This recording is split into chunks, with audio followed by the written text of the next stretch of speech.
Tennessee State, Coach Eddie George and the Tennessee State Tigers are looking to change conferences ASAP. They're looking to get out of the OVC, a dying conference that is in the OVC. We're going to talk about it right after the bumper. Stay tuned.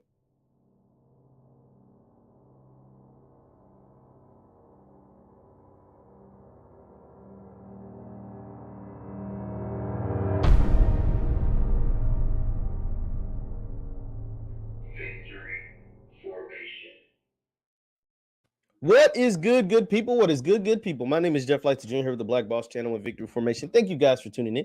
Be sure to hit the thumbs up button, like, share, subscribe, and the notification bell because we upload every single day. Now, Coach Eddie George and the Tennessee State sports program, just athletics and department in general, are looking to leave a conference that they say is dying, and that is the Ohio Valley Conference, the OVC. We're going to share my screen and read to you from an article from HBCU Game Day to share some of Coach Eddie George's thoughts and concerns. Let's take a look at it. It says, Eddie George, Tennessee State seeking stability. New conference, says Eddie George. It says, could the end be in sight for the Ohio Valley Conference in Tennessee State? A new interview by head coach Eddie George suggests so.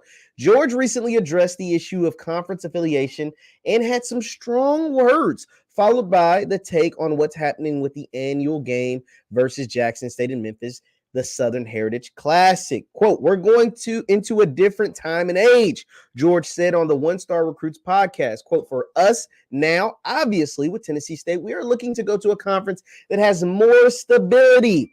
The OVC is a dying conference at this point in time, but we can continue to stay hopeful that the OVC leadership will pick and continue to add teams. But at this point, we're going to have to take into account our future and do what's best for Tennessee State. Tennessee State has been a member of the OVC since the 1986 season. At one time, Tennessee State was the only FCS HBCU in a non-HBCU conference. Hampton, North Carolina A&T since moved to the Big South, now to the CAA, or hopefully to the CAA, and are headed to the CAA. Meanwhile, the OVC has been bleeding schools at an alarming rate. The league has lost 4 schools in recent months while adding 2 others. Clearly, this has not been lost upon George, who took over the football program less than a year ago. He also spoke about the Southern Heritage Classic. It says over the past 2 weeks, Tennessee State and George have been handling a controversy about its annual date with Jackson State at the Southern Heritage Classic. After appearing to pull out of the 2022 game, Jackson State reversed its field and decided to face TSU this September, but does not plan to return in 23 or 24. George says he and JSU head coach Deion Sanders have talked about the game between the two historic HBCU programs, and they have reached some level of understanding. Quote, this arrangement has been in existence before we got here, George said. He has a unique vision for where he wants Jackson State to go, and so do I. And I get it. I'm a businessman. And when you look at the impact he's had from an attendance standpoint, and being a draw, you want to have transparency where every dollar goes and make sure it's going to the right people at the right time. So I completely understand what he's talking about. And for the foreseeable future, it might be the best thing for this to take a pause. Woo! And let it flush out and restructure the deal in a very unique way. Hey, shout out to Coach Eddie George because he's not bitter. He is not angry. He understands the business. He understands the finances. He understands that Deion Sanders is different than the previous head coaches at Jackson State. He understands that Eddie George is different than the previous head coaches at Tennessee State. And so therefore the money, yesterday's price, is not today's price. I love it so much that he is understanding in that way. He says, quote, we can always create opportunities down the line when the infrastructure is right, George said. So after this year, I think it stops and we'll try to reconvene this opportunity and this great tradition, this great match up later on down the line. Eddie George sounds like he's trying to get rid of the Southern Heritage Classic either. Mr. Fred Jones? Mr. Fred Jones could be in some trouble. He could be in some trouble. Trouble. Mr. Fred Jones is not looking good because Eddie George and Deion Sanders, they look like they're like this. They're locked in together. Let's go back because I originally made this to talk about Tennessee State leaving OVC. But potentially, allegedly, potentially, whatever. That would be great. You guys know, if you've been tuned in for me for a while, you know I've been banging the gavel, beating this drum of getting Tennessee State to the MEAC. I want to see Tennessee State in the MEAC. I wouldn't mind them being in the SWAC, but the SWAC already has 12 teams, and the SWAC and their 12 teams look like they're doing a good job. But I would love to see Tennessee State in the MEAC. I wanted them to be a combo with North Carolina A&T to go back to the MEAC, but it looks like Hampton, North Carolina A&T, as we read from that article and as it's already been reported, they are headed to the CAA after only 1 year in the Big South. So, since that is not a viable opportunity, and that doesn't look like that's going to go down, I would love to see Tennessee State in an HBCU conference. I understand Tennessee State hasn't been in an HBCU conference in a very, very long time.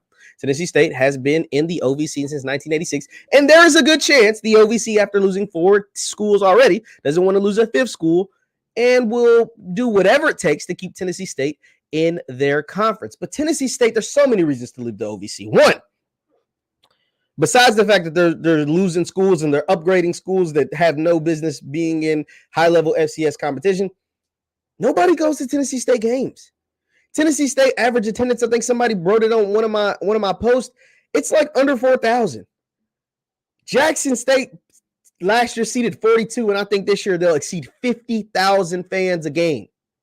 The Southern Heritage Classic had like 45,000 people in one game. Nobody goes to those games in Nashville. It's not because there aren't black people in Nashville. It's not because there aren't Tennessee State alums in Nashville. It's not because people don't want to go see Tennessee State. It's because they don't want to go see Tennessee State versus whatever this OVC school, Murray State. They don't want to see Tennessee State versus Murray State. They want to see Tennessee State versus Grambling. They want to see Tennessee State versus Jackson State. They want to see Tennessee State versus Southern. They want to see Tennessee State versus FAMU.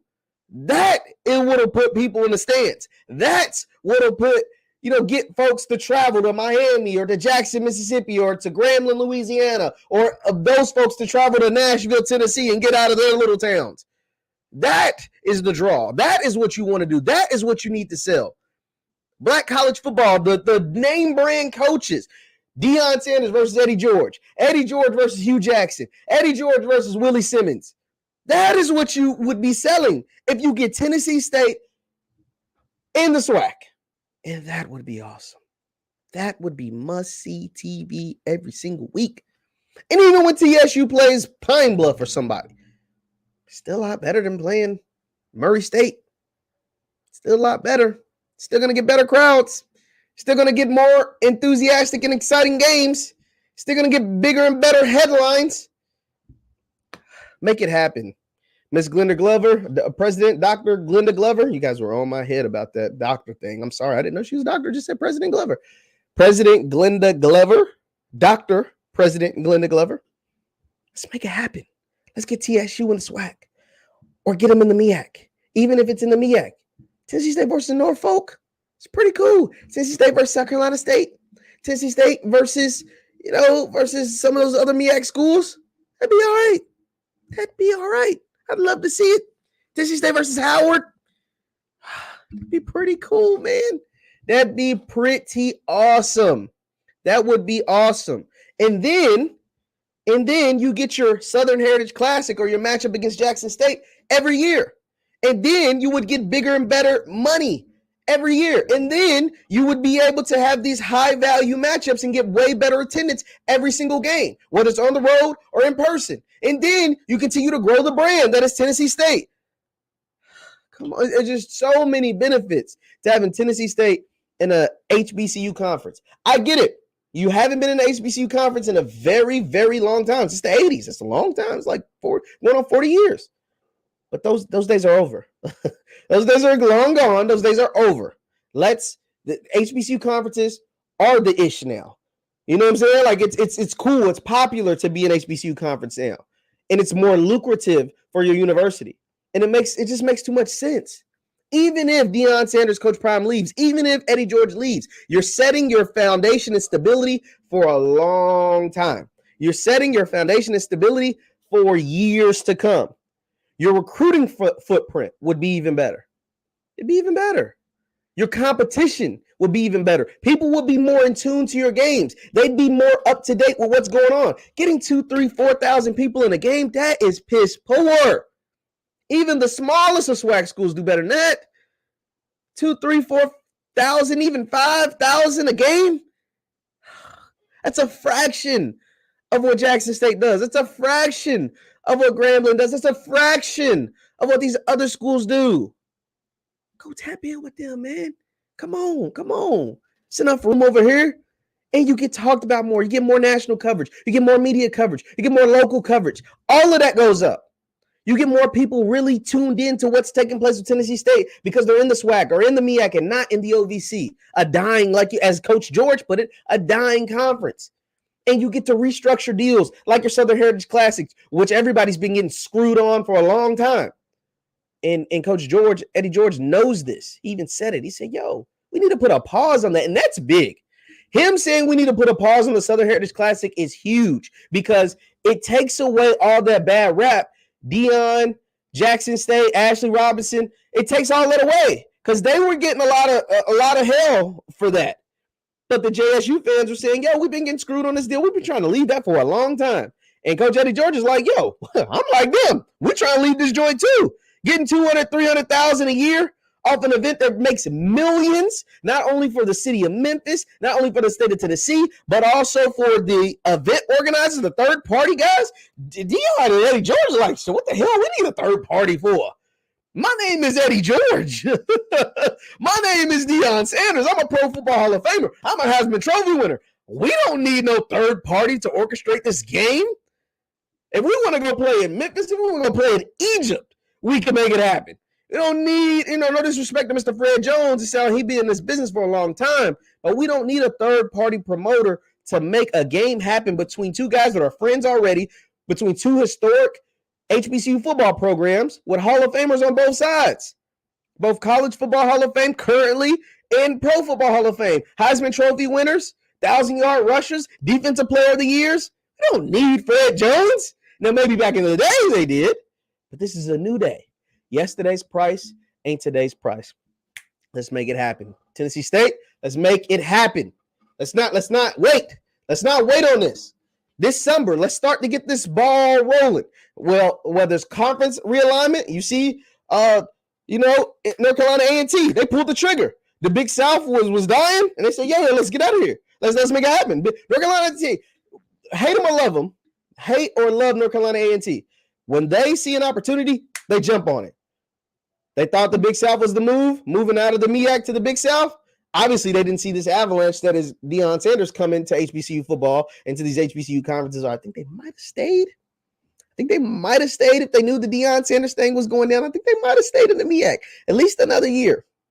I think they might have stayed because I think they're going to miss out on plenty of opportunities from being in the MEAC, from taking on, the Celebration Bowl and the raised competition level that I think the MEAC is taking place in the MEAC right now. I think they might have stayed if they would have thought this was coming. But regardless, they moved over to the Big South. Big South got to dying. They got the hell up out of there. And so now Tennessee State needs to take a page out of their book. Take a page out of North Carolina A&T book. OVC dying. Let's make a move. Now, obviously, they need to get the invite from the MEAC or from the SWAC or whoever. Let's start to get these wheels turning. Coach Eddie George said, I'm a businessman. I understand how these things work. I'm about making a dollar, not only for myself, but for my program. And that's the thing about Black colleges. They lack resources.